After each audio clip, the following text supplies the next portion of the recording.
Assalamualaikum warahmatullahi wabarakatuh.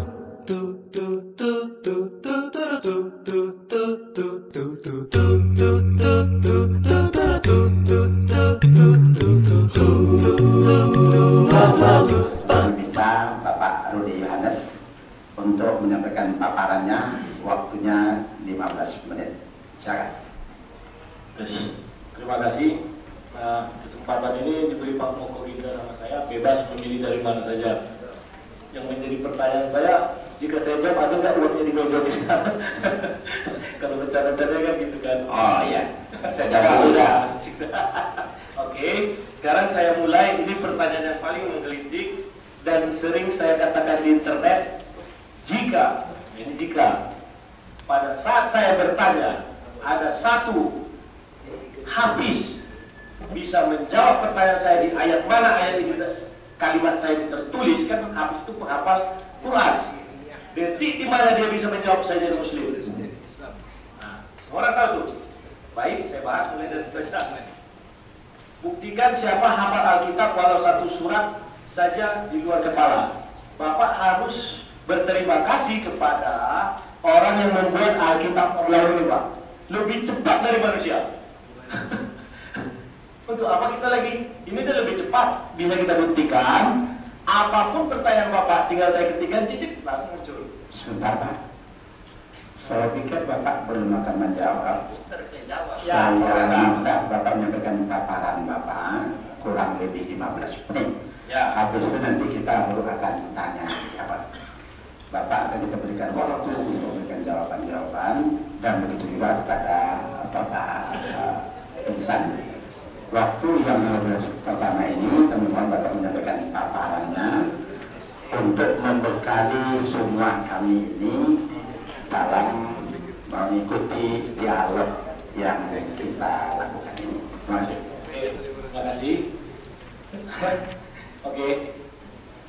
Saya mau memaparkan, cuman gimana sebenarnya kalau kita memaparkan mengenai hafiz ini, kan ini ada pertanyaan Pak. Jadi saya paparkan di sini bahwa hafiz ini kan orang yang hafal isi Alkitab atau Al-Quran. Sekarang ini kan teknologi udah canggih. Kita sudah dibantu dengan pemikiran mereka itu yang sudah dituangkan, sehingga kita tidak ibarat kata tidak perlu lagi bersusah-susah. Sekarang di depan saya sudah ada Al-Quran online dan Alkitab online. Jadi mungkin itu pandangan saya yang saat ini. Di sini sudah ada Al-Quran online dan Alkitab online. Semuanya sudah tersedia untuk kita pahami. Jadi sekarang dengan bantuan teknologi ini saya buat. Kenapa saya bukan menjawab si anu, karena saya kan tak kenal manusia, ya kan? Tapi intinya dengan adanya Alkitab online ini kita sudah terbantu dan lebih gampang lagi untuk memahami, belajar dan sebagainya. Oke, itu mungkin paparan saya untuk poin ke-10. Sekarang saya mau poin 8. Saya ambil dulu yang gamblang-gamblang sebelum saya masuk pada ayat-ayat. Mana foto asli untuk wajah Yesus dan siapa pemotretnya? Ada kekeliruan bahwa foto gambar tidak harus difoto. Itu kekeliruan nyata loh. Saya melukis Bapak itu gambar enggak? Gambar, ya kan? Dalam menyikapi pertanyaan ke-8, saya pernah menulis begini. Kabar baiknya adalah pada saat Yesus lahir sampai dia meninggal, bangsa Israel sudah pandai melukis. Itu kabar baiknya. Kabar buruknya adalah bahwa itu hanya hayalan. Kan begitu? Nah, itulah kabar baik dan kabar buruk. Sekarang kalau ditanya foto potret, itu kita dari pertanyaan ini sudah ibarat kata melenceng. Karena foto itu tidak asli potret, dilukis. Ya kan? Banyak lukisan-lukisan tua yang kita lihat sekarang beribu-ribu tahun yang lalu. Sementara Yesus baru 2000 tahun. Lukisan itu dimulai di zaman Mesir kuno aja sudah dibatu, digoreng. Nah, berarti bukan harus foto. Mungkin diperbaikilah konteks pertanyaannya. Oke. Mana dalil agar percaya kepada Yesus sebagai Tuhan dan Juru Selamat dijamin masuk surga?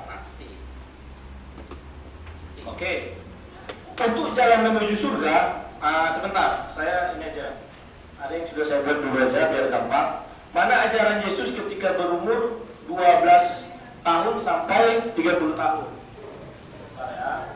Karena ini menyangkut ayat-ayat terlalu banyak, mungkin nanti ketika saya juga bertanya, Pak mau begitu mungkin juga memerlukan waktu juga. Nah, kita mulai dari Injil Matius. Matius 2 ayat 13 sampai 15. Dan ini maaf Pak Mogu, kita bukan punya Pak Budi Asali, ini kita semua punya pemikiran masing-masing. Matius 2 ayat 13 sampai 18 saya ambilkan. Nah inilah buktinya habis itu sekarang tak diperlukan lagi, yang diperlukan teknologi. Saya hanya buka gini, Matius 2 ayat 13 sampai 15.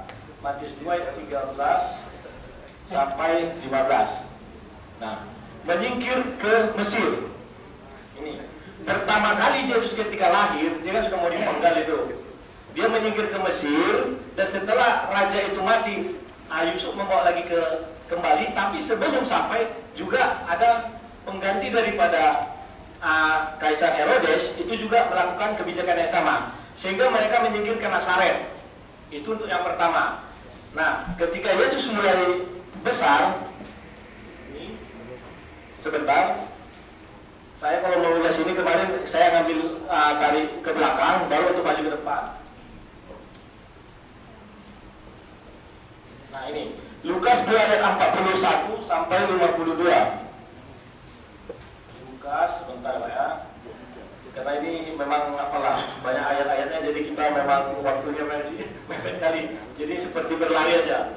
Lukas 2 ayat 41 sampai 52. Sebentar, ayat 41 sampai 52. Nah ini, dan ketika sorry ini masih satu sebentar. 1 sampai 50. Orang tua Yesus pergi ke Yerusalem pada hari raya Paskah tiap-tiap tahun. Artinya tahun ini, tahun depan, tahun-tahun pokoknya setiap tahun. Ketika Yesus telah berumur 12 tahun, pergilah mereka ke Yerusalem seperti yang lazim pada hari raya itu, dan sebagainya. Setelah 3 hari mereka, akhirnya ketika mereka pulang, diceritakan di sini bahwa ternyata Yesus itu tidak ada, dicari ternyata ini. Ketika orang tuanya melihat dia, tercenanglah mereka, lalu kata ibunya kepadanya, "Nak, mengapa engkau berbuat demikian terhadap kami? Bapakmu dan aku cemas mencari engkau." Yesus itu ditemukan dalam bait Allah sedang melakukan tanya jawab. Tanya jawab di sini artinya boleh dikatakan dialog, boleh dikatakan berdebat. Terserah orang memahami konsepnya, ya kan? Nah, setelah itu di ayat terakhir, lalu ia pulang bersama mereka ke Nazaret. Dan dia tetap hidup dalam asuhan mereka, dan ibunya menyimpan semua perkara dalam hatinya. Ada beberapa hal yang harus kita perhatikan, bahwa Yesus dibawa ke Nazaret dan semua perkara itu disimpan. Contohnya seperti ini, orang tuanya tidak menggembar-gemborkan tentang Yesus karena dia akan dibunuh, kan lagi dicari nih. Jadi ketika digembar-gemborkan itu bisa ditebas dan segala macamnya. Maka disimpanlah rahasia ini sehingga ketika umur 12 tahun sampai umur 30 tahun Yesus tidak ada keluar-keluar. Tapi ingat, Yesus itu setiap tahun seperti lazimnya orang-orang Nazaret juga pergi ke bait Allah. Tapi orang tuanya melihat kejadian ini, bisa jadi dari ayat ini kan sudah tergambar, bukan saya mereka-reka, bahwa semua disimpan perkara itu. Bisa jadi begitu selesai dari bait langsung pulang. Nah itulah kenapa, itu untuk menyelamatkan supaya Yesus jangan menjadi kejaran orang-orang untuk dibunuh. Nah itu yang pertama. Ada juga anggapan lain bahwa Yesus itu sedang belajar sama seperti manusia biasa. Yesus belajar dalam bait Allah. Tapi saya kurang memegang konsep itu. Saya lebih memegang konsep bahwa Yesus itu semua perkara-perkaranya disimpan. Itu maknanya luas, boleh diartikan sendiri. Nah, oke, kita lanjut lagi. Sebenarnya ini panjang sih ulasannya. Saya mau masuk lagi. Sebentar, terlalu banyak sekali ya. Mana pengakuan Yesus bahwa Yesus itu adalah beragama Kristen? Sebentar, saya lebih tertarik dengan ini. Pertama, Kalau ditanya saya tanya agama kamu apa? Saya katakan pengikut Yesus, ya kan? Jadi kalau pertanyaan itu diajukan sama saya berarti sudah ibarat kata tidak mengenal. Karena saya pengikut Yesus, oke? Tapi itu tertulis Yohanes 4 ayat 6, kata Yesus kepadanya, akulah jalan dan kebenaran dan hidup. Ya, kalau kita ambil di sini Yohanes 14 bukan 4. Yohanes 14 ayat 6 gitu. iya, Yohanes 14 ayat 6. Saya bilang tadi 4. Oh, mungkin salah. Kata Yesus kepadanya, akulah jalan dan kebenaran dan hidup. Tidak ada seorang pun yang datang kepada Bapa kalau tidak melalui aku. Jadi kalau saya ditanya, kamu pengikut Yesus? Ya, saya pengikut Yesus. Dan sekarang kita tanya bagaimana hubungan Yesus sama orang Kristen. Saya hanya mau mengambil sebuah kalimatnya bahwa kalau untuk melihat kita, untuk mengetahui apakah betul Yesus itu orang Kristen, artinya kita harus mengatakan namanya jemaat. Yesus sudah dengan tegas mengatakan di Matius 16 ayat 18, dan aku pun berkata kepadamu, engkau adalah Petrus, dan di atas batu karang ini aku akan mendirikan jemaatku, dan alam maut tidak akan menguasainya. Artinya bahwa Yesus itu punya jemaat. Nah, jemaat apakah yang dimaksudnya itu? Apakah Kristen? Apakah yang sebagaimana? Nah, mari kita lihat. Sebentar.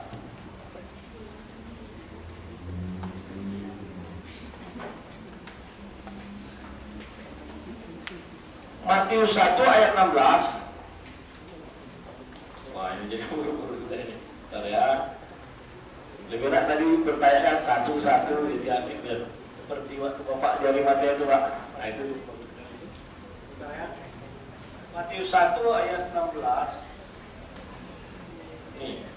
Dasar orang mengatakan Kristen adalah Yakub memperanakkan Yusuf suami Maria yang melahirkan Yesus yang disebut Kristus. Kristus. Oke. Itu dasar hukum yang pertama. Markus 9 ayat 41, langsung saya bacakan karena kalau saya mengklik di sini juga agak kelamaan waktu 15 menit. Ya. Aku berkata kepadamu, sesungguhnya barang siapa memberi kamu minum secangkir air oleh karena kamu adalah pengikut Kristus. Ini masih dikatakan di Markus 9 ayat 41. Markus 9 ayat 41. Markus 9 ayat 41. Nah, di sini dijelaskan, aku berkata kepadamu, sesungguhnya barang siapa memberi kamu minum secangkir air, oleh karena kamu adalah pengikut Kristus, ia tidak akan kehilangan upahnya. Ada lagi kata-kata Kristus. Oke. Kita masuk lagi. Yesus sebelum terangkat ke surga jelas mengatakan Matius 28 ayat 19, karena itu pergilah, jadikanlah semua bangsa muridku, dan baptislah mereka dalam nama Bapa dan Anak dan Roh Kudus. Artinya bahwa ada jemaat Yesus itu dan murid-muridnya diperintahkan untuk pergi. Jadikanlah semua bangsa muridku. Di situ memang terbukti ada jemaat. Kami ingatkan waktu Bapak tinggal 1 menit. Oke Pak, tak apa Pak. Nah, instruksi ini jelas memberikan hak kepada murid-muridnya untuk menjadikan semua bangsa murid Yesus. Maka Kisah Para Rasul 11 ayat 26, mereka tinggal bersama-sama dengan jemaat itu 1 tahun lamanya sambil mengajar banyak orang. Di Antiochialah murid-murid itu, sebentar ya, untuk pertama kalinya disebut Kristen. Ya kan? Ibaratnya saya seorang komandan atau bos lah. Saya kasih mandat kepada anak buah saya, apapun yang kau lakukan itu adalah menurut perintahku. Jadikan orang itu pengikutku. Maka mereka pergi, berarti aku sudah kasih mandat. Saya katakan bahwa mereka itu namanya adalah jemaat, saya gitu. Dan ketika mereka dapat yang pertama kali kelompok manusia, namanya jemaat, mereka namakan itu Kristen. Nah, apakah ini bisa kita anggap sebagai kebenaran? Sebentar.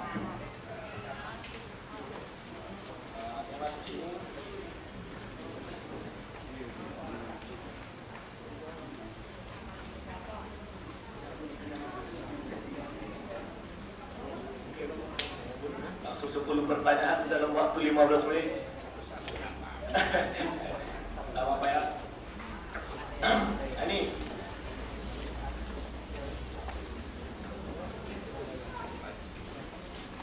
Nah ini, di Lukas 22 ayat 19, ini bisa kita lihat.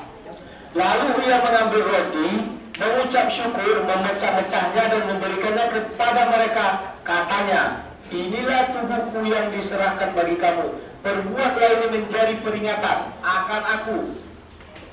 Dari kata-kata sini, banyak hal yang bisa kita ibarat kata tafsir. Di sini ada dibilang, jadikanlah ini sebagai peringatan. Artinya semua jemaat atau semua kumpulan orang yang melakukan kegiatan ini adalah murid Yesus. Terserah, katakanlah ada agama angin ribut. Dia melakukan yang namanya, kalau ini kan namanya perjamuan kudus, ya. Berarti dia juga boleh dikatakan murid Yesus, bisa. Setiap orang yang melakukan perjamuan kudus itulah yang dikatakan di sini peringatan akan aku. Mohon maaf, waktunya sudah habis. Oke, mungkin itu penutup dari tambah waktunya sekalinya. Sebentar Pak, penutup aja. Inilah makanya saya katakan peringatan akan aku, dan hanya Kristen yang melakukan semua pekerjaan-pekerjaan melakukan perjamuan kudus. Maka berarti Kristenlah jemaat yang dimaksud. Nah, itu Pak, ya kan. Baik, terima kasih kepada Pak Yohanes.